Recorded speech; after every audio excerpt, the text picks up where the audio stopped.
Kami tidak takut dirazia, biasanya hanya ditegur, tidak sampai diangkut.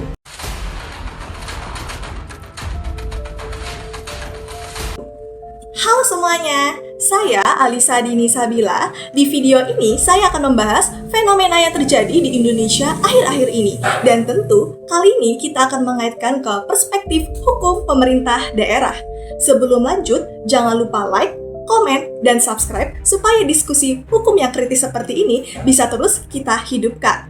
Nah, aku mau tanya satu hal menurut kamu. Masalah di daerah itu muncul karena kebetulan atau karena ada pola? Yang pertama, juru parkir liar dibiarkan. Yang kedua, hukum perda terjadi kekosongan atau perda dibatalkan karena cacat. Lalu yang ketiga, kewenangan ditarik ke pusat. Lalu yang keempat, uang rakyat justru mengendap di bank. Lalu yang kelima, serta gejala alam yang luar biasa. Kelihatan berbeda-beda, tetapi kalau kita susun pelan-pelan, ini bukan banyak kasus. Ini satu masalah yang sama. Masalah ketika kekuasaan ada, tapi pengawasan nggak jalan. Dan video ini bukan mau nyalahin satu orang, tapi mau nunjukin kenapa ini terus kejadian.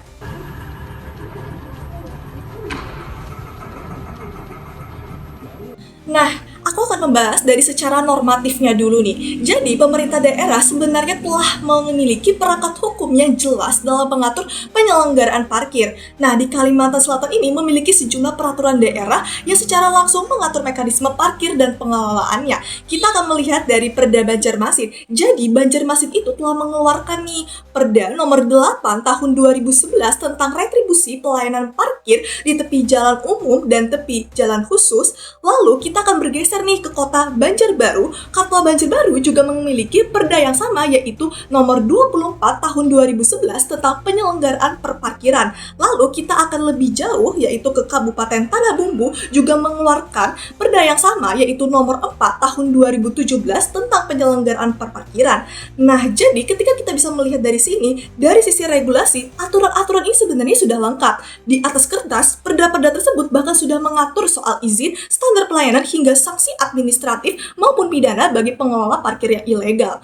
Artinya, tidak ada kekosongan hukum, justru yang ada adalah kelemahan pada tataran implementasi. Lantas, mengapa aturan yang sudah ada masih lemah dalam pengaturan? Jadi, sebagai mahasiswa hukum, saya melihat bahwa lemahnya efektivitas perda-perda tersebut disebabkan oleh disparitas antara norma dan pelaksanaan. Atau dengan kata lain, hukum yang dibuat ini tidak sejalan karena institusi pelaksanaannya tidak menegakkan secara maksimal. Nah, ada beberapa alasan konkret yang dapat dijelaskan berdasarkan data temuan di beberapa sumber.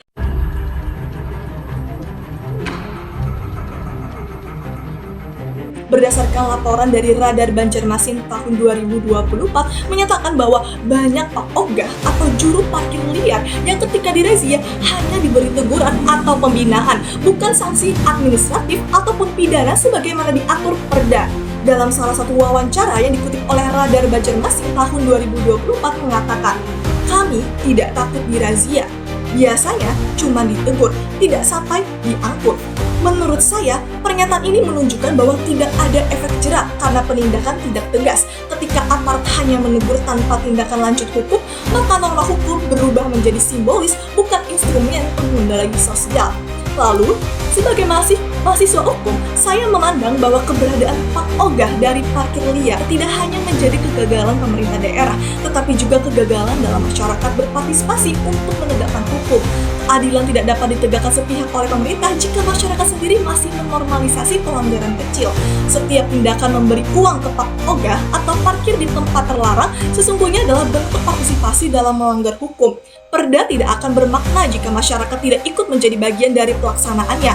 Dalam kerangka hukum, maka penegakan hukum seharusnya tidak bersifat vertikal semata, negara kepada rakyat, tetapi horizontal melibatkan partisipasi publik dalam menciptakan keteraturan sosial. Hukum yang ideal adalah hukum yang hidup di tengah masyarakat, bukan hanya tertulis dalam dokumen pemerintah.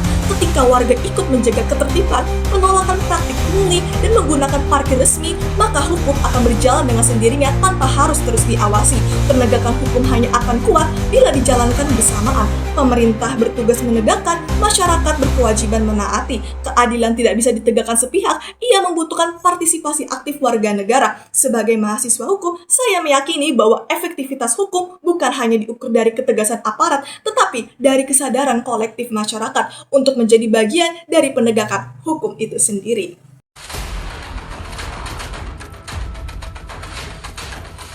Apa jadinya jika peraturan daerah yang sudah dibuat justru dibatalkan karena bertentangan dengan undang-undang? Lalu apa jadinya jika di daerahmu belum mengatur peraturan yang cukup penting untuk masyarakat?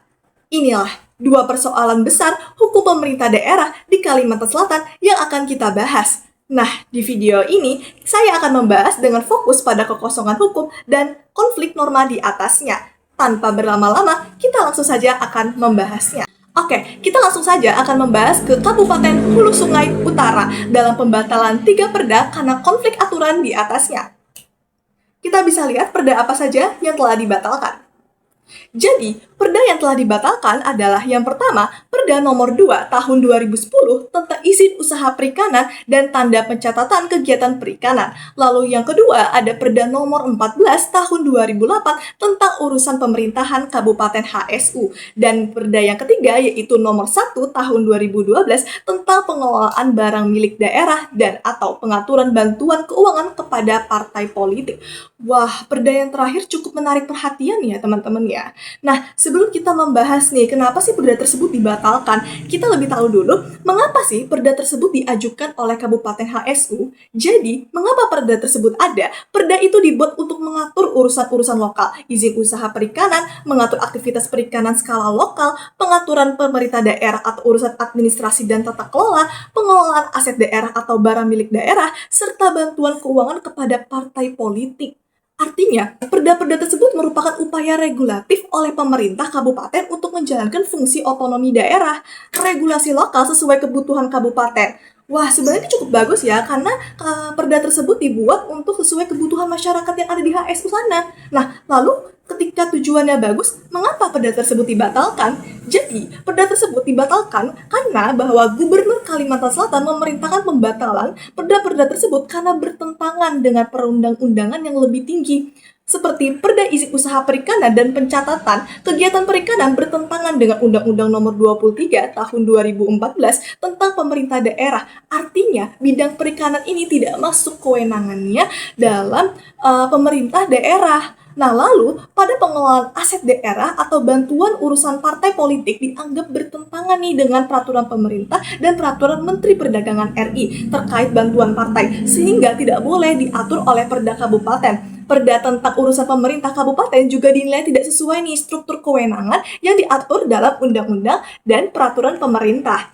Nah, lalu, yang kedua, aku akan membahas nih isu tentang yang terjadi kekosongan hukum di Kalimantan Selatan. Jadi, ada pengelolaan limbah faba atau fly ash dan bottom ash. Jadi, isu lingkungan di Kalimantan Selatan semakin mengkhawatirkan nih, terutama karena meningkatkannya nih aktivitas pembangkit listrik tenaga udara dan industri pengelolaan batu bara. Nah, jika kalian tahu, fly ash dan bottom ash atau faba ini adalah limbah sisa pembakaran batu bara yang sudah dikeluarkan dari kategori B3 oleh pemerintah pusat melalui peraturan pemerintah nomor 22 tahun 2021. Jadi sebenarnya faba ini sebelum adanya peraturan pemerintah nomor 22 tahun 2021 dia termasuk kategori limbah B3 yaitu berbahaya dan beracun sebelum adanya peraturan pemerintah tersebut. Tetapi selang beberapa tahun ternyata pemerintah ini mengeluarkan nih kebijakan yang baru bahwa fly ash dan bottom ash ini tidak termasuk lagi nih kategori dalam limbah B3 yaitu berbahaya dan beracun. Jadi, ketika peraturan pemerintah tersebut dikeluarkan, belum ada perda yang mengatur mekanisme pengawasan, pemanfaatan, dan pengelolaan faba di tingkat daerah. Nah, regulasinya itu sebenarnya sudah ada di Kalimantan Selatan, tetapi masih umum, yaitu Perda Provinsi Kalimantan Selatan nomor 2 tahun 2017 tentang pengelolaan lingkungan hidup. Nah, kenapa sih perda tersebut itu masih umum nih di Kalimantan Selatan? Jadi, perda tersebut sebenarnya berfungsi sebagai dokumen planning regulation, bukan operational regulation. Mereka itu hanya mengadopsi norma dari Undang-Undang Nomor 32 Tahun 2009 dan Peraturan Pemerintah Nomor 22 Tahun 2021 tentang perlindungan dan pengelolaan lingkungan hidup. Nah, jadi namun setelah faba ini dikeluarkan dari kategori limbah B3 yang berbahaya dan beracun itu tadi, ini tidak ada nih penyesuaian di tingkat daerah. Artinya, Pemprov Kalimantan Selatan belum memiliki ketentuan tentang pengawasan pemanfaatan faba oleh PLTU yang ada di batu licin, asam-asam. Jadi mekanisme sanksinya itu terkhususnya di daerah, jika pemanfaatan faba ini mencemari lingkungan ini tidak ada sanksi yang jelasnya begitu. Pertambangan mineral dan batu bara juga merupakan salah satu bagian dari adanya asas desentralisasi. Lalu bagaimana nasib daerah? Pemerintah kabupaten tidak lagi punya kuasa menghentikan izin tambang, meskipun wilayah. Oke, next. Siapa sebenarnya yang berhak mengelola sumber daya alam di Indonesia? Negara atau daerah penghasil? Penasaran? Fenomena selanjutnya apa yang akan kita bahas? Tapi sebelum itu, jangan lupa like, komen, dan subscribe dulu ya. Baik, tanpa berlama-lama, kita akan membahasnya. Ketika pemerintah pusat menerbitkan peraturan pemerintah nomor 3 tahun 2020, muncul suatu peringatan besar. Apakah ini penguatan negara atau justru pelemahan semangat otonomi daerah? Lalu, bagaimana dengan dampak hukum dan dampak sosialnya? Pertambangan mineral dan batu bara juga merupakan salah satu bagian dari adanya asas desentralisasi. Lalu bagaimana nasib daerah?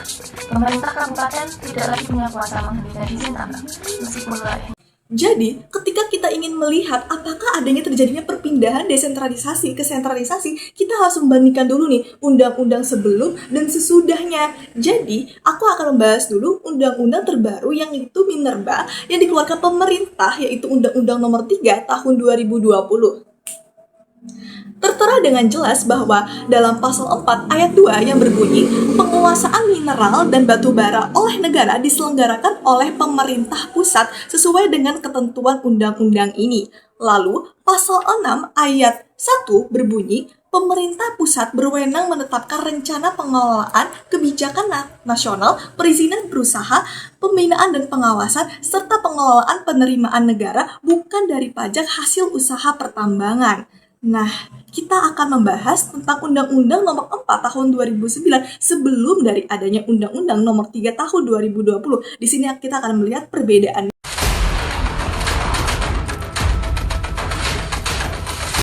Oke, jadi dalam pasal 7 Undang-Undang Nomor 4 Tahun 2009 menyebutkan bahwa pemerintah dan pemerintah daerah sesuai dengan kewenangannya menetapkan kebijakan nasional dan kebijakan daerah di bidang pertambangan mineral dan batu bara.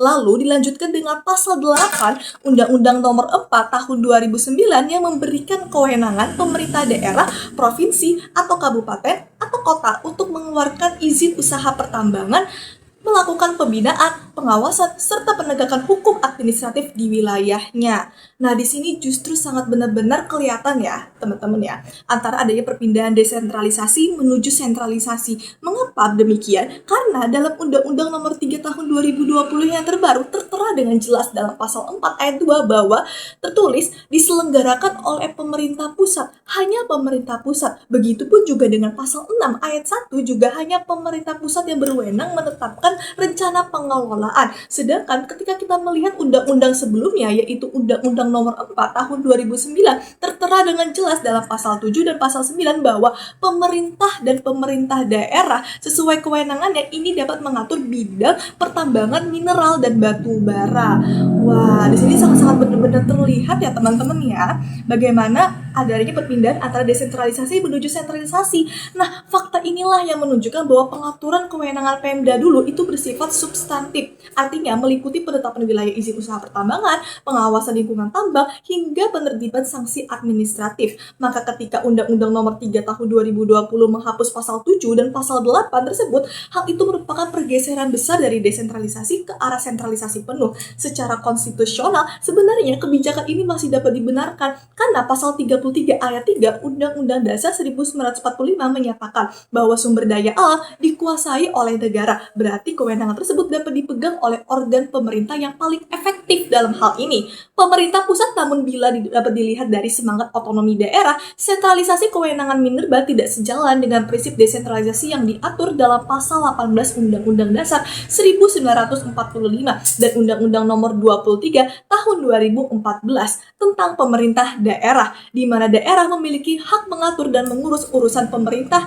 rumah tangganya sendiri. Nah, jadi ketika kita bisa dapat menyimpulkan bahwa sebenarnya perpindahan kewenangan Minerba dari Undang-Undang Nomor 3 Tahun 2020 berada dalam area abu-abu konstitusional. Mengapa? Karena secara formal undang-undang tersebut dianggap tidak bertentangan dengan Undang-Undang Dasar 1945 karena kewenangan pemerintah pusat untuk menguasai sumber daya alam ini terdapat dalam pasal 33 ayat 3 Undang-Undang Dasar 1945 yang dianggap lebih tinggi dan bersifat strategis nasional dibandingkan dengan prinsip otonomi daerah dalam pengelolaan sumber daya spesifik tersebut. Namun, secara substansial, kebijakan ini menimbulkan ketegangan politik dan hukum karena mengurangi ruang gerak daerah karena dalam mengelola ekonominya sendiri. Intinya, pemerintah pusat menggunakan landasan pasal 33 ayat 3 untuk membenarkan sentralisasi demi kemakmuran rakyat secara luas. Sementara banyak pihak di daerah merasa bahwa kebijakan tersebut melemahkan otonomi yang dijamin oleh pasal 18 Undang-Undang Dasar 1945. Tapi, putusan akhir mengenai konstitusionalitas ini berada di tangan lembaga peradilan yang tertinggi. Dalam hal tersebut adalah Mahkamah Konstitusi, yang dalam beberapa putusannya cenderung mendukung kewenangan pemerintah pusat dalam urusan strategis nasional. Jadi, memang bahwa pemerintah pusat ini memegang pasal 33 ayat 3 Undang-Undang Dasar 1945 dalam menjalankan kewenangan minerbanya. Akan tetapi, bahwa pemerintah daerah juga memegang nih Undang-Undang Nomor 23 Tahun 2014 dan Pasal 18 Undang-Undang Dasar 1945. Akan tetapi, bahwa kewenangan daerah ini tidak memiliki kewenangan yang absolut. Yang memiliki kewenangan absolut untuk memegang strategis nasional adalah pemerintah pusat. Begitu. Oke, dapat kita pahami. Next.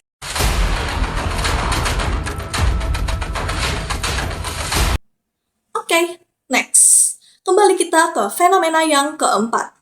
Saya bertanya, bagaimana jika uang daerah yang seharusnya dipakai untuk pembangunan justru mengendap di bank? Lalu, bagaimana jika praktik itu diperingatkan langsung oleh pejabat otoritas keuangan nasional? Inilah polemik Bank Kalsel ketika Pak Muhyiddin sebagai kepala daerah disorot karena kebijakan pengelolaan dana, dan Pak Purbaya secara terbuka menyampaikan peringatan. Isu mengenai dana pemerintah daerah atau Pemda yang mengendap di perbankan nasional menjadi salah satu sorotan tajam menjelang akhir tahun 2025. Menteri Keuangan Purbaya Yudi Sadewa mengungkapkan bahwa terdapat lebih dari 100 triliun dana milik Pemda yang diendapkan.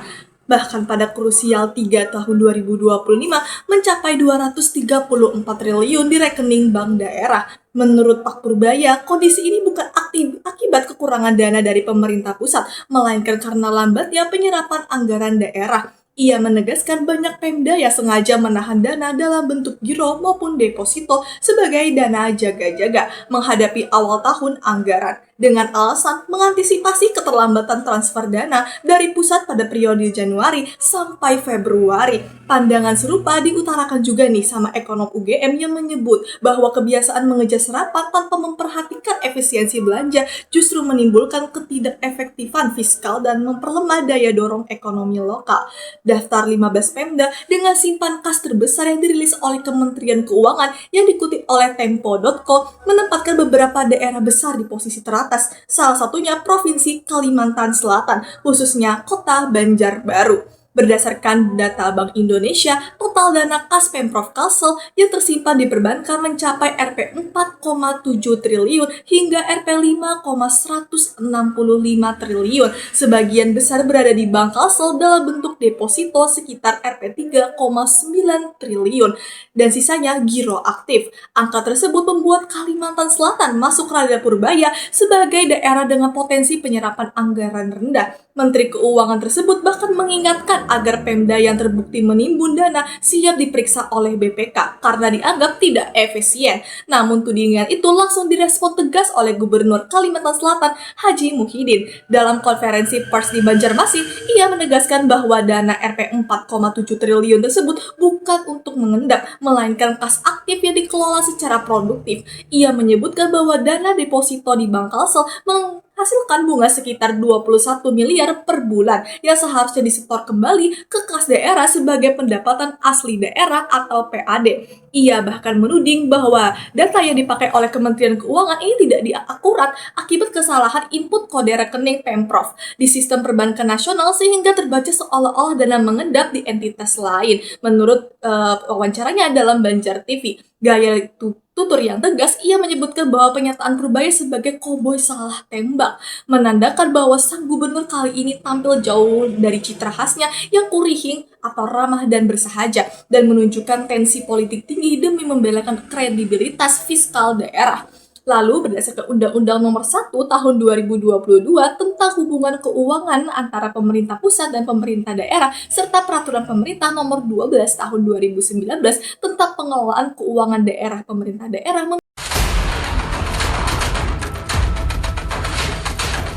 oleh karena itu, secara hukum tindakan Pemprov Kalsel menaruh dana di Bank Kalimantan Selatan tidak dapat dikategorikan sebagai pelanggaran. Bahkan langkah itu selaras dengan prinsip Prudential Fiscal Management, di mana setiap rupiah dikelola secara berhati-hati untuk menimbulkan risiko likuiditas dan memberikan manfaat ekonomitas bagi daerah. Dalam konteks ini, tudingan Menteri Keuangan yang menyamakan seluruh pemda tentang melihat karakteristik pengelolaan kas masing-masing dapat menimbulkan ketegangan normatif antara kontrol fiskal pusat dan otonomi keuangan daerah. Di sini, saya sebagai mahasiswa menilai dari beberapa aspek implikasi yang penting.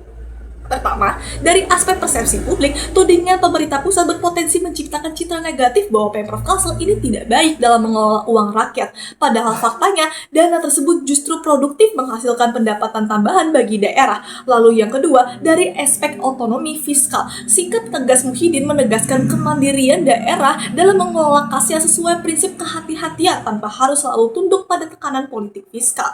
Ketiga, dari aspek informasi sistem transfer keuangan daerah atau TKD, polemik ini menjadi momentum penting agar mekanisme transfer dari pusat ke daerah dapat dilakukan lebih cepat dan prediksi di awal tahun anggaran. Dengan demikian, Pemda tidak perlu lagi menimbun kas besar sebagai dana cadangan. Di sini sebagai mahasiswa hukum, saya menilai bahwa isu ini mencerminkan benturan paradigma antara efisiensi nasional dan kemandirian daerah. Di satu sisi, pemerintah pusat mengedepankan percepatan belanja sebagai stimulus ekonomi nasional. Di sisi lain, daerah menuntut hak konstitusionalnya untuk mengatur dan mengurus keuangannya sendiri, sebagaimana dijamin dalam pasal 18 Undang-Undang Dasar 1945 dan asas otonomi yang nyata. Bila ditarik pada tataran hukum, fenomena ini bukanlah pelanggaran administratif, melainkan masalah tata kelola fiskal dan komunikasi antara pemerintah dan pemerintah pusat perlu memperbaiki sistem dan data dan kondisi keuangan daerah. Sementara pemerintah daerah wajib meningkatkan transparansi publik agar tidak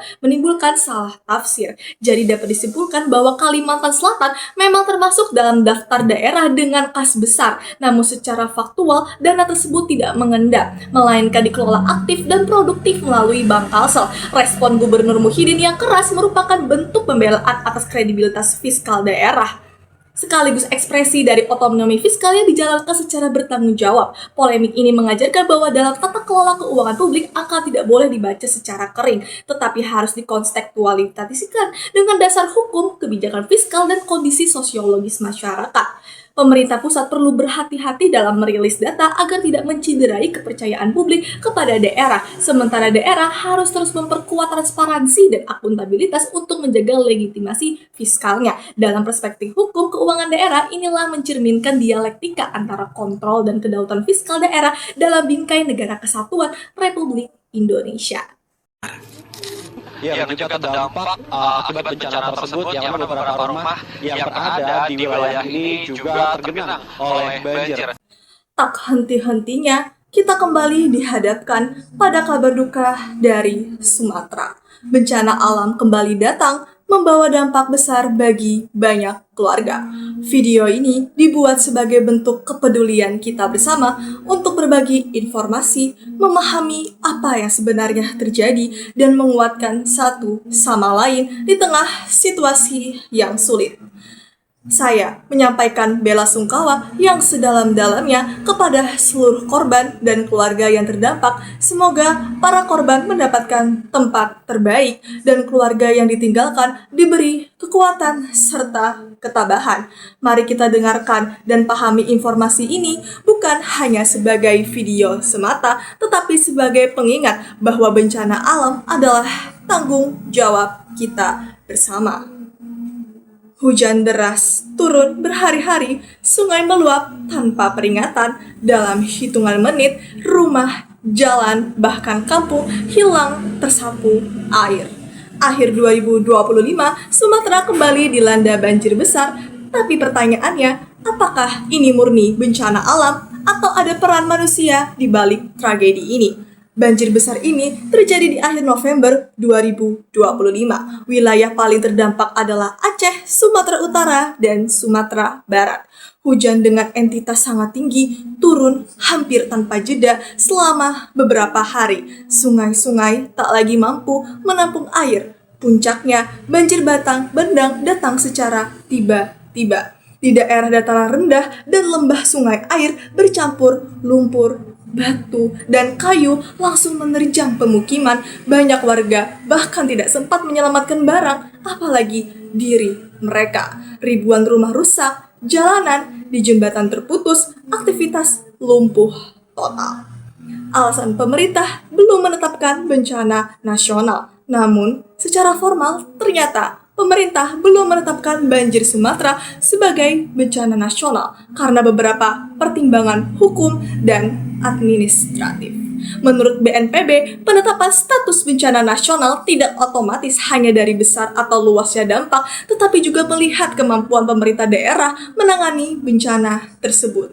Pemerintah menilai bahwa dalam kasus banjir di Aceh, Sumatera Utara, dan Sumatera Barat, struktur pemerintah daerah masih berfungsi dan dengan dukungan pusat melalui BNPB, TNI atau Polri, serta kementerian atau lembaga lainnya masih mampu menjalankan respon darurat tanpa harus menaikkan status resmi menjadi nasional. Pakar juga menjelaskan bahwa dalam Undang-Undang Nomor 24 Tahun 2007 tentang penanggulangan bencana, status bencana nasional ditetapkan ketika dampak bencana sudah melebihi kapasitas daerah, termasuk lumpuhnya pemerintah daerah atau hilangnya kemampuan layanan publik dasar.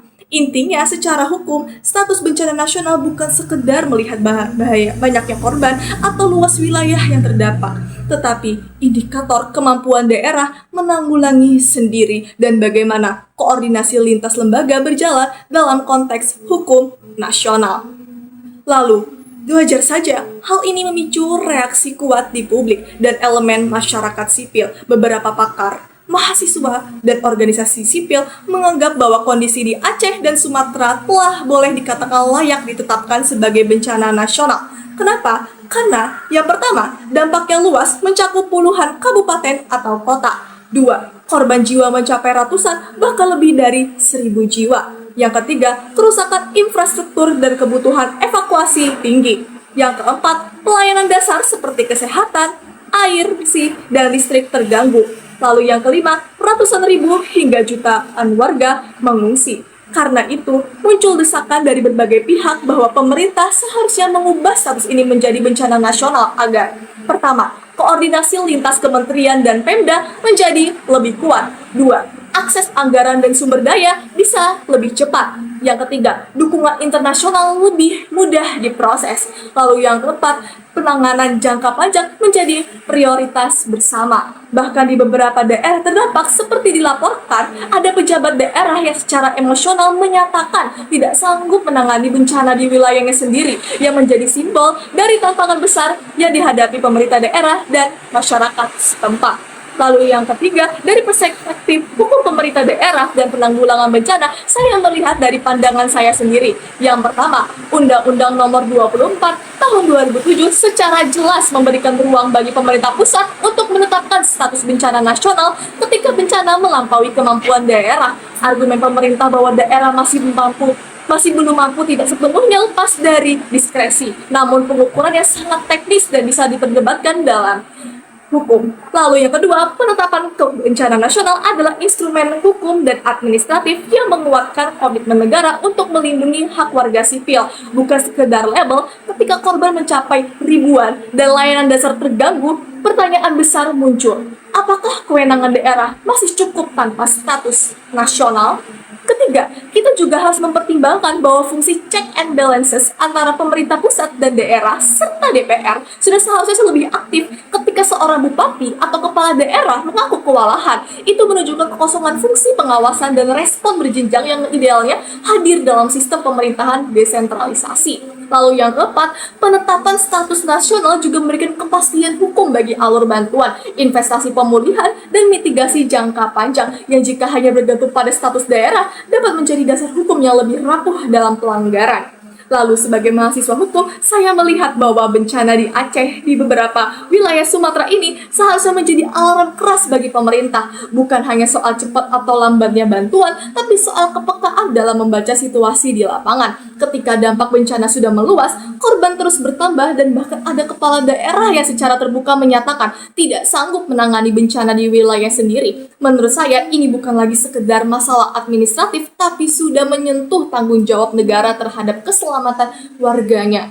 Saya memahami bahwa secara hukum, penetapan status bencana nasional memang memiliki syarat dan indikator tertentu. Namun, hukum seharusnya tidak berdiri kaku dan terpisah dari realitas sosial. Ketika masyarakat di daerah terdampak masih kesulitan mengakses bantuan, infrastruktur lumpuh, dan kapasitas pemerintah daerah jelas kewalahan, maka pemerintah pusat seharusnya lebih berani menggunakan diskresi demi kemanusiaan, bukan semata berpegang pada prosedur formal. Selain itu, pemerintah juga perlu lebih terbuka kepada publik. Banyak masyarakat mempertanyakan alasan mengapa status bencana nasional belum ditetapkan, dan menurut saya, wajar jika muncul kecurigaan atau kekecewaan tersebut.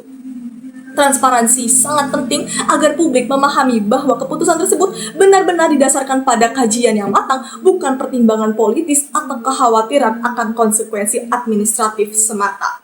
Saya berharap pemerintah tidak hanya fokus pada penanganan darurat, tetapi juga serius dalam pencegahan dan evaluasi kebijakan lingkungan. Banjir ini tidak terjadi begitu saja, ada persoalan kerusakan hutan, tata ruang yang buruk, dan lemahnya pengawasan yang sudah berlangsung lama. Jika akar masalah ini tidak diselesaikan, maka bencana serupa hanya tinggal menunggu waktu untuk terulang kembali.